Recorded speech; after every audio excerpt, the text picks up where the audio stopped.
Saudara-saudari yang terkasih, salam sehat dan salam sejahtera untuk kita semua, dimanapun kita berada. Suatu ketika, tatkala saya pulang liburan ke Palembang pada tahun 2021 yang lalu, saya menunggu jemputan dari adik saya yang saat itu tinggal dan bekerja di Palembang. Saya ingat betul bahwa cukup lama saya menunggu, dari siang bahkan sampai sore menunggu jemputan itu. Namun tak kunjung juga datang. Padahal janjinya tidak akan lama dan akan segera OTW, begitu katanya. Kemudian perasaan gelisah mulai menghampiri saya, dan saya pun kemudian menelpon adik saya dan mengatakan demikian kepadanya di dalam telepon. Apakah saya jadi dijemput atau saya mencari angkot saja? Itu pertanyaan yang saya lontarkan kepada adik saya. Lalu dia menjawab demikian. Oh, jadi kak, aman pokoknya. Sontak saya yang mendengar jawaban aman pokoknya merasa semakin gelisah. Jangan-jangan sampai malam pula saya menunggu. Tapi untunglah jawaban aman pokoknya itu sungguh-sungguh digenapi, sungguh-sungguh dilaksanakan olehnya, sehingga saya pun tidak jadi pulang malam. Cerita sampai di situ titik.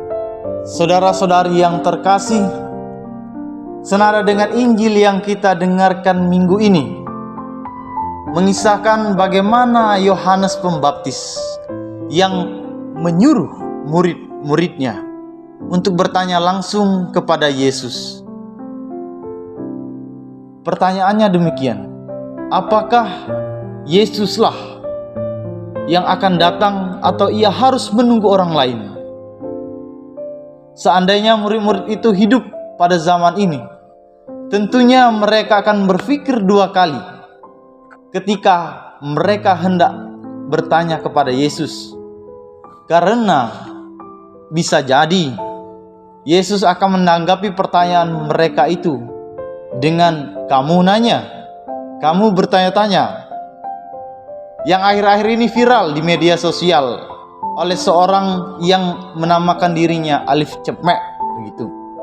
Di sini jelas bahwa Yohanes Pembaptis hendak meminta afirmasi dari Yesus mengenai dirinya. Dengan penuh keyakinan pula, murid-murid Yohanes bertanya kepada Yesus, dan mereka pun rupanya memperoleh jawaban yang semakin mengokohkan pengharapan mereka itu. Nah, saudara-saudari yang terkasih dalam Kristus, bertepatan juga pada minggu ini, yakni minggu Advent ketiga dari rangkaian 4 minggu Advent.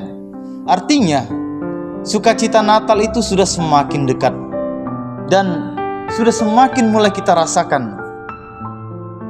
Minggu Advent ketiga ini juga disebut sebagai Minggu Gaudete atau Minggu Sukacita. Itulah mengapa warna lilin Advent yang dinyalakan pada minggu ini berwarna merah muda. Hal ini hendak menggambarkan atau memberikan penegasan bahwa supaya selama masa penantian ini kita tidak diselimuti oleh rasa kegelisahan, rasa kekhawatiran, oleh kegalauan yang melanda kita, melainkan rasa sukacitalah yang merajai hati kita di tengah masa pertobatan ini.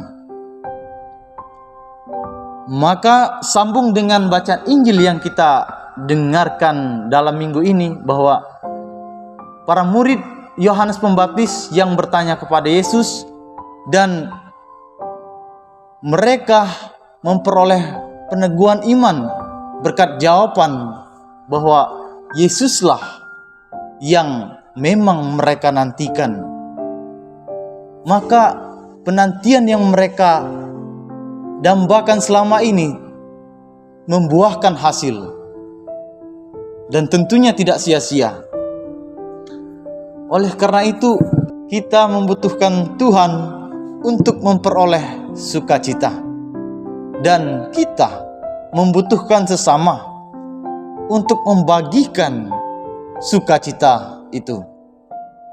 Maka saudara-saudari yang terkasih dalam Kristus, mari kita dalam masa penantian, masa pertobatan ini terus menumbuhkan rasa sukacita, terus bergembira di dalam Tuhan, dan selalu berpengharapan kepadanya. Tuhan memberkati kita semua. Amin.